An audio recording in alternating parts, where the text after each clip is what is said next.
Her name was Constance Williams, and she was a woman of a certain age with a memory like a steel trap. "Russell? Russell Dunbar?" she asked, stopping him outside the newsstand. "I lived in the building you grew up in. You used to take care of my cat, Snuffles." Russell's eyes widened. "Constance? Mrs. Robinson? Oh, so you remember that afternoon too," she chuckled. "My 18th birthday present to you. You were so cute, with your feathered hair and your skinny piano tie. The mustache hadn't fully come in yet," Russell muttered, feeling the eyes of Jeff and Adam on him. "And it was over so fast," Constance added, her smile mischievous. "Snuffles was staring at us the whole time, judging." The group erupted. Russell, the man of 1,000 conquests, the legend of the Upper West Side, had been outed as a fast teenager who was intimidated by a Siamese cat. "Over so fast, huh?" Jeff teased. "Was there even a middle, or was it just a beginning and an immediate conclusion?" "The searing pain made me last longer," Russell defended. "The cat attacked me. I have scars." But the revelation had a strange effect on Russell. He realized that for all his posturing, he was still that nervous kid with the piano tie, looking for a connection in a city that never stopped moving. He didn't stay with Constance, she was 60 now, and he still wasn't a fan of senior discounts. But he walked away with a bit of his pride restored. He had set the record straight. He had closed the book. Epilogue. The unending game. The diner was quiet now. The breakfast rush had faded into the low hum of the afternoon. The Formica table was clean, for once, awaiting the next morning's ritual of syrup and secrets. Jeff Bingham walked in, looking for his to-go coffee. He saw Russell sitting alone, staring at his phone, a rare moment of stillness in a frantic life. "How's the vision in your right eye, Jeff?" Russell asked, referring to the Twilight Sequoia hair dye incident. "Mostly back," Jeff said, sliding into the booth. "Audrey still thinks I executed a family of chocolate bunnies in the bathroom, but the vision is clear." "And Adam?" "He's at home, trying to figure out if he can kill a bear with a graphic design portfolio. They're fine. They're soulmates. God help them." Jeff looked out at the street, at the rhythm of the city he had called home for decades. He thought about the slow swimmers, the irregular hoodies, the quilts made of memories, and the standing ovations that happened for all the wrong reasons. "It's a tough game, Russell," Jeff said, lifting his coffee cup. "It is," Russell agreed, the smirk returning to his face as he spotted a beautiful woman walking toward the newsstand. "But the rules are simple. Don't get towed, keep your swimmers moving, and never, ever let the cat watch." Jeff laughed, a deep, weary sound. He walked out into the New York sun, back to the trenches, back to the rules, back to the only game that mattered. The end, the geometry of us. A novel of love, laughter, and the logistics of forever. Chapter 1. The Syrup Ritual.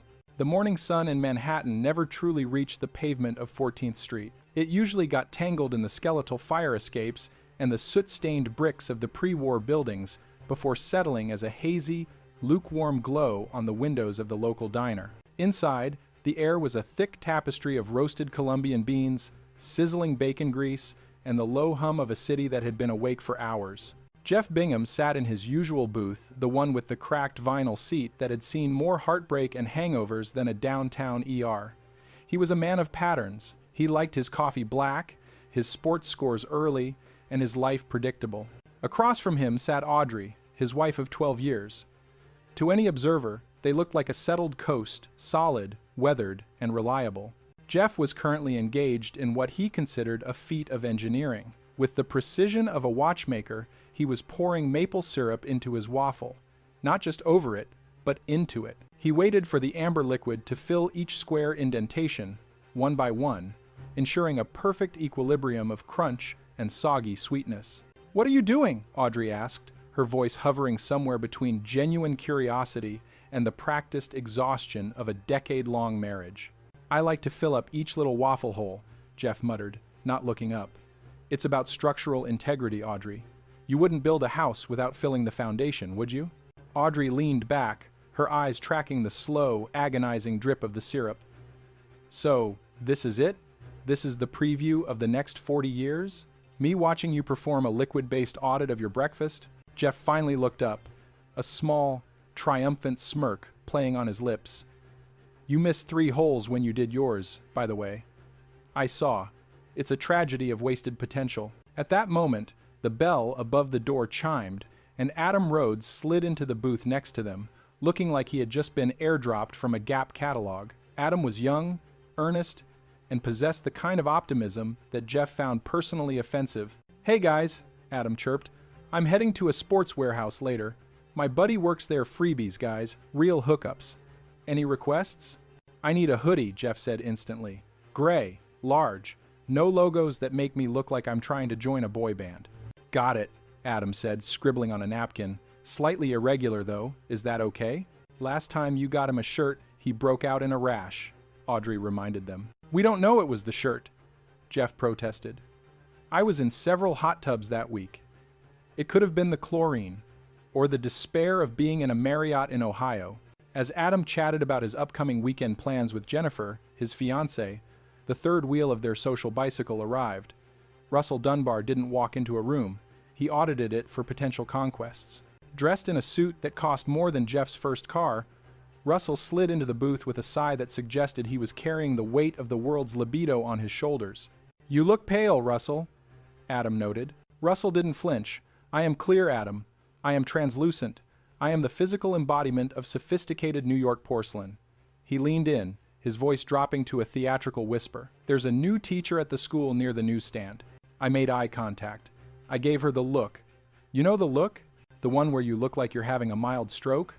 Jeff offered. "The look of love, Bingham." But before I could move in, some punk started heckling me. A child, mind you. A small, cruel, orange-eating child. "A bully?" Audrey laughed. "You're being bullied by a third grader?" "He called me Milkface," Russell whispered, the trauma evident in his eyes. "He said the pigment factory called, and my application was denied." It was remarkably articulate for someone whose shoes light up when they walk. Jeff suppressed a laugh. "The pigment factory. That's solid. I like this kid. Does he take commissions?" The table erupted into the kind of bickering that defined their lives, a chaotic, beautiful, and deeply annoying geometry of friendship. They were at different stages of the same race. Adam and Jennifer at the starting line, breathless and naive. Jeff and Audrey at mile 20, steady but occasionally wondering where the water stations were. And Russell, wandering around the parking lot, trying to find a car he didn't have to pay for. Chapter 2. The Trapezius Trap. The Binghams' apartment was a testament to Audrey's patience. It was tasteful, clean, and currently the site of a minor domestic crisis. Jeff had moved the couch to find a lost remote and had managed to twinge something in his back. "It's a knot," Jennifer said, her hands hovering over Jeff's shoulder. She had stopped by to drop off a flyer and found Jeff groaning on the floor. "I studied massage in college, Jeff. Let me help." Jeff, who had a personal policy against being touched by anyone who didn't share his bank account, hesitated. "I'm not a big people touching me guy, Jen. I'm not people. I'm practically family," she insisted, pressing her thumbs into his shoulder blade. Jeff let out a sound that was half gasp, half sob. "Oh, okay. That's actually working. Is that my trapezius?" "It's a mess is what it is," Jennifer laughed. "You're carrying so much tension. Is it the Knicks?" "It's the Knicks, isn't it?"